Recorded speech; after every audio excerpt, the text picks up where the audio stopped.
श्रवण बेलगोला के चंद्रगिरी पहाड़ी पे राजशिल्पी दासोज एक शिलाखंड को तराश रहे हैं। नक्काशी इतनी बारीक कि मानो लग रहा हो साल भर का बालक अपने नन्हे हाथों से मिट्टी का घर बना रहा हो। और हो भी क्यों ना, ये कोई आम शिलाखंड नहीं है।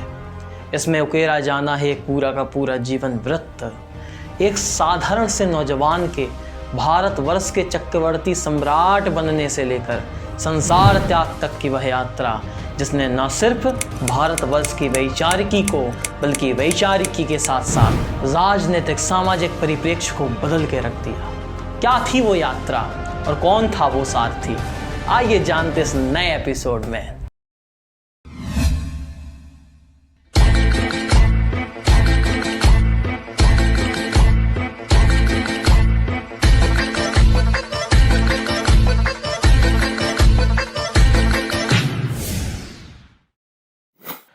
आज से 2300 साल पुराना भारत, हम महाजनपदों के काल से आगे बढ़ चुके थे। उस समय संपूर्ण उत्तरापर्त पर नंद वंश का राज चलता था। संपूर्ण भारतवर्ष की बात की जाए तो भारतवर्ष कई छोटे छोटे राज्यों में विभाजित था। सभी राज्यों के अपने अपने इंटरनल अफेयर थे, इसलिए उन्हें ग्रीक से आती उस आंधी की भनक तक नहीं लग पा रही थी जो बेहद ही भयावह थी। नंदवंश उत्तरापथ की सबसे बड़ी शक्ति थी, भारतवर्ष की सबसे बड़ी शक्ति थी, लेकिन नंदवंश की राजशाही इतनी भ्रष्ट हो चुकी थी कि उन्हें ग्रीक से आते इन हमलावरों का कोई भी खबर नहीं लग पा रही थी। सौभाग्य से क्रूर यवनों की आंधी मगध के साथ साथ पूरे भारतवर्ष में फैलती उससे पहले ही राजा पौरुष ने उसे झेलम में बुझाकर शांत कर डाला। यवन पीछे हटे लेकिन छोड़ गए अपने साथ अपने निशान। सिकंदर के जाने के बाद भारतवर्ष का पश्चिमोत्तर का एक बड़ा भाग सिकंदर के अधीन हो चुका था, जिस पे सिकंदर ने अपने जनरल बैठा रखे थे। यानी सरल शब्दों में कहें तो हमारे भारतवर्ष का एक बहुत बड़ा भाग, हमारे भारतवर्ष की माटी सिकंदर के अधीन थी। चंद्रगुप्त भी अपने किशोर वय में ये सब देख रहे थे। गुरु चाणक्य ने उन्हें एक सेना संगठित करने का आदेश दिया।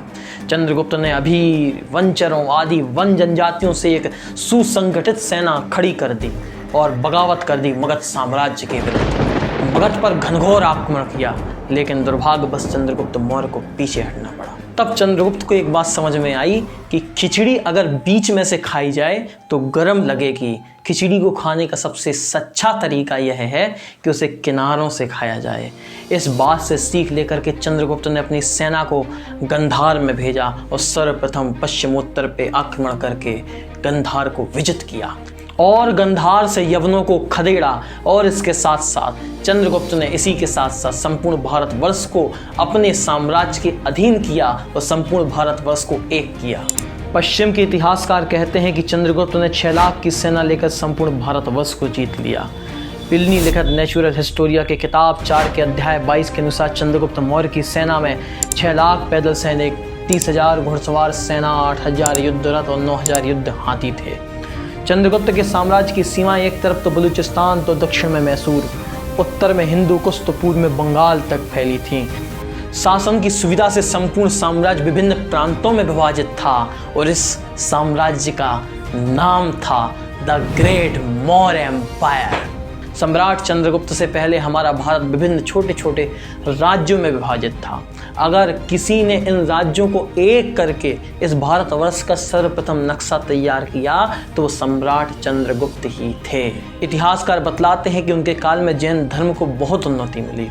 चंद्रगुप्त जैन धर्म का पालन तो करते ही थे, बल्कि उनकी सभा में श्रमणों का भी एक विशेष आदर हुआ करता था।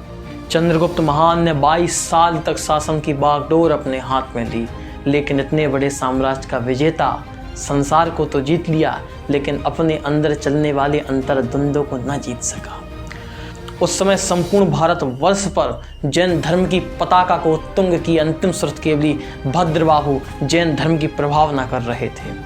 और एक दिन ऐसा आता है कि आचार्य भद्रबाहु के पास सम्राट चंद्रगुप्त नतमस्तक होकर के आ जाते हैं और कहते हैं, मुझे जैनेश्वरी दीक्षा दीजिए, जैन धर्म में दीक्षित करिए। मित्रों, हिस्टोरिकल फैक्ट है कि सम्राट चंद्रगुप्त अपने गुरु आचार्य भद्रबाहु के संरक्षण में, अध्यक्षता में नग्न जैनेश्वरी दीक्षा ग्रहण करते हैं और जैन साधु के रूप में अपना बचा हुआ जीवन गुजारते हैं। लेकिन मैं समझता हूँ कि इस तथ्य की इस बात की जितनी उपेक्षा इतिहास में हुई है उतनी उपेक्षा किसी भी तथ्य की नहीं हुई है। सम्राट अशोक के हृदय परिवर्तन को तो हम और आप सभी जानते हैं, लेकिन सम्राट चंद्रगुप्त की जैनेश्वरी दीक्षा के मामले में लीपापोती कर दी जाती है, जो एक चिंतनीय विषय भी है। इतिहासकार काशी प्रसाद जायसवाल लिखते हैं कि मुझे जैन लेखन के ऐतिहासिक आंकड़ों ने यह दावा करने के लिए मजबूर किया कि चंद्रगुप्त ने अपने शासनकाल के अंत में राज्य छोड़ दिया और जैन तपस्वी के रूप में उनकी मृत्यु हो गई। मुझे कोई कारण नहीं दिखता कि हमें सहमत क्यों नहीं होना चाहिए। मैं यह विचार रखने वाला पहला व्यक्ति नहीं हूँ। श्री राइस, जिन्होंने श्रवण बेलगोलू के जैन शिलालेखों का गहन अध्ययन किया और इसके पक्ष में निर्णय भी दिया, और अंततः श्री स्मिथ का झुकाव भी इसी ओर है। मित्रों, आचार्य भद्रबाहु के समय 12 वर्ष का भीषण अकाल पड़ता है, जिसमें आचार्य भद्रबाहु यह निर्णय देते हैं कि संपूर्ण संघ को उत्तर से दक्षिण की ओर विहार कर देना चाहिए। चंद्रगुप्त भी आचार्य भद्रबाहु के साथ और 12,000 साधुओं के साथ दक्षिण की ओर विहार कर देते हैं। मित्रों, इतिहास में बहुत सारी यात्राएं हुई, लेकिन मैं समझता हूं कि यात्रा की दृष्टि से उत्तर से लेकर के दक्षिण तक की यह यात्रा सर्वाधिक महत्वपूर्ण यात्रा थी। यही यात्रा थी जिसने दक्षिण भारत में जैन धर्म की ध्वजा को और उत्तुंग कर दिया, और आने वाले 1000-1500 साल तक तो दक्षिण भारत का मुख्य धर्म ही जैन धर्म बना रहा। आचार्य भद्रबाहु का संघ 12 वर्ष का लंबा समय दक्षिण भारत में गुजारते हैं, जिसमें से एक मुनि संघ को तमिल प्रदेश में विहार करने का निर्देश दिया जाता है। मित्रों, समय ज्यों-ज्यों बढ़ता गया, आचार्य भद्रबाहु का स्वाद भी त्यों-त्यों गिरता रहा, और एक समय ऐसा आया कि चंद्रगुप्त ने आचार्य भद्रबाहु की खूब सेवा की और श्रवण बेलगोलू के एक पहाड़ी पर आचार्य भद्रबाहु ने अपनी जीवन की अंतिम श्वासें सल्लेखना पूर्वक ली। मित्रों, श्रुत परंपरा के अंतिम साधक, जिन्होंने अपना संपूर्ण जीवन जैनत्व के लिए समर्पण कर दिया और जिनकी वजह से दक्षिण भारत में इतना जैन धर्म फला फूला, उन्होंने अपनी अंतिम श्वासें श्रवण बेलगोलू की माटी को दान कर दी। इतिहासकार बतलाते हैं कि सम्राट चंद्रगुप्त ने अपने गुरु आचार्य भद्रबाहु की खूब सेवा की और उन्हें सातापूर्वक सल्लेखना दिलवाई।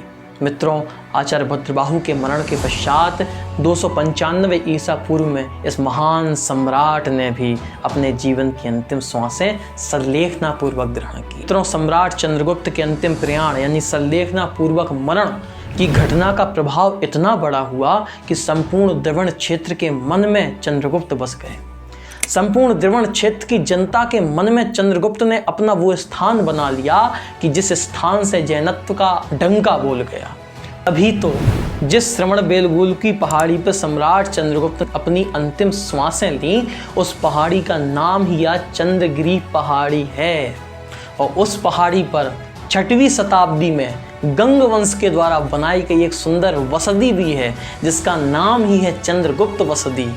और उसी वसति में 11वीं शताब्दी में होयसलों के संरक्षण में उड़ीसा के शिल्पी दासोज एक शिलाखंड को तराशते हैं, जिसमें एक नौजवान के सम्राट चंद्रगुप्त बनने से लेकर के संसार त्याग तक की पूरी यात्रा उकेरी जाती है। सोचिए, एक घटना और उसका प्रभाव कितनी सदियों तक चला। तो इस प्रकार जैन धर्म के सच्चे प्रभावक सम्राट चंद्रगुप्त को हम नमन करते हैं, सराहना करते हम राजशिल्पी दासोज के उस शिलाखंड की, जिसमें आज भी हमें वह यात्रा, वो जीवन वृत्त श्रवण बेलगोल में देखने को मिलता है। जय जिनेंद्र।